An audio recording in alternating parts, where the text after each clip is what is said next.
Time is the most critical resource in any business. And when you calculate a cost of IT department or cost of IT services, are you considering a time?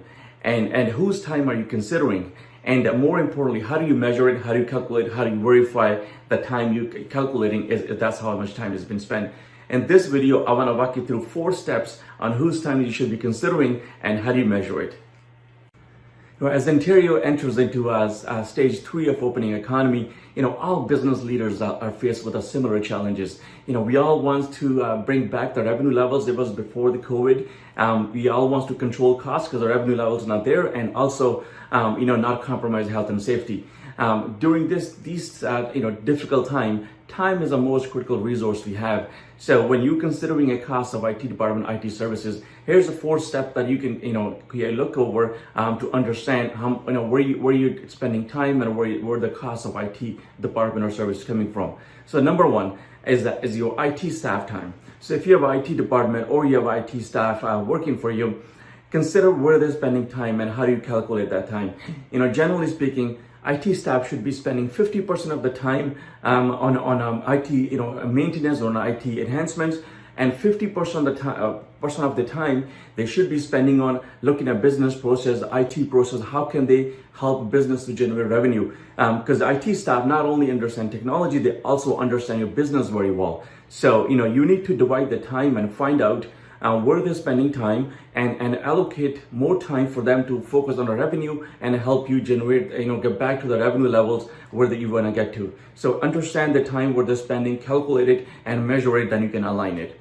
The second item is the non-IT staff time. So people working in other departments such as accounting, purchasing, or any other department, I know how much time these people are spending on waiting for IT issues to be resolved. Either they're on a phone or they're waiting for some procurement, some new computers or something to arrive, or they're simply waiting for somebody to coordinate and follow up with them. So how much time non-IT staff members are spending on IT technical issues? And a third item is leadership time. From leadership standpoint, the most critical time, that's the most critical resource for any company.